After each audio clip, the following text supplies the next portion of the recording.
So asset correlation is a measure of how investments move in relation to one another and when those movements happen.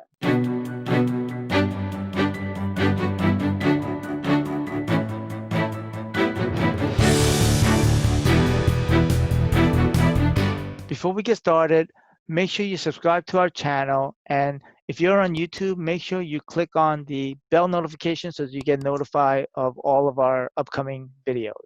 So first, before we get into the specifics, let's talk about volatility, right? So I think given the current climate we're all living in, everyone has experienced this in the market. If you have any type of investments, whether they're in retirement accounts or just in taxable brokerage accounts, that you've seen some peaks and valleys lately, or you've seen probably more dips than anything. So I just want to talk really quick about asset correlation. So asset correlation is a measure of how investments move in relation to one another and when those movements happen, right? So when assets move in the same direction at the same time, they both go up or they both go down at the same time, those assets are considered to be highly correlated, right? And then when they tend to move up when another goes down, we call that negatively correlated.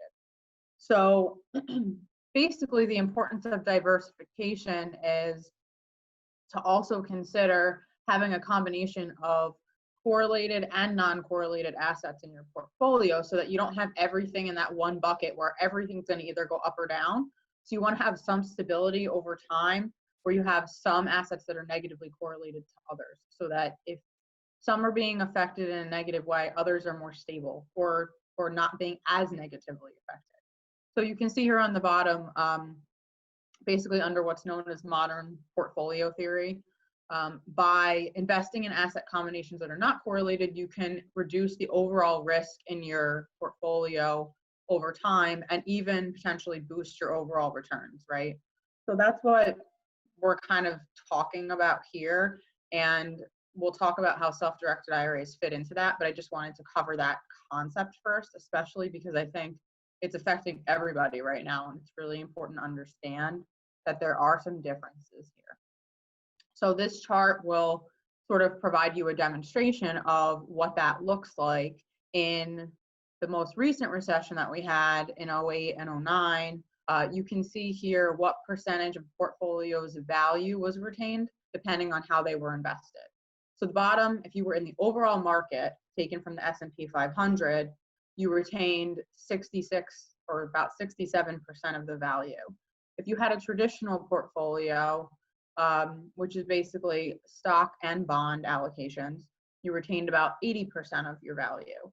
And if you also had alternatives included in your portfolio, you retained even more, so 86%. So that's actually a pretty significant difference, and especially depending on how much money you have in those accounts, that can make a huge impact on your overall return. And then when you think about how that adds up over time and compounds, we're looking at major differences. So this is basically, what I wanted to talk about as far as alternative assets retaining more value than traditional during the most recent recession, and they tend to overall, again, as we said, be non-correlated. So alternative assets in general too are on the rise. So this is a hot topic for a lot of advisors and investors. About half of advisors are going to be increasing their clients' allocations to alternatives in general in their portfolios. And basically 3/4 of them are going to increase them up to 25%. And some of the categories that they plan to include in those increases are private equity, lending, and real estate. That was pretty much the majority of what they were looking at when they indicated increasing alternative assets. So you can see here that, important part of this is the need for more long-term investment returns and more stable returns over time. And then why this is important as it relates to retirement is, and why we see this increased interest in alternatives, is because the retirement landscape is also changing, right? So we're seeing an exorbitant amount of individuals over the age of 65 or over retirement age. Of actually about 20% of that population is still in the workforce. So that could be due to a number of reasons, right? Maybe people are living longer and they're staying healthier and they want to continue working, and that's great.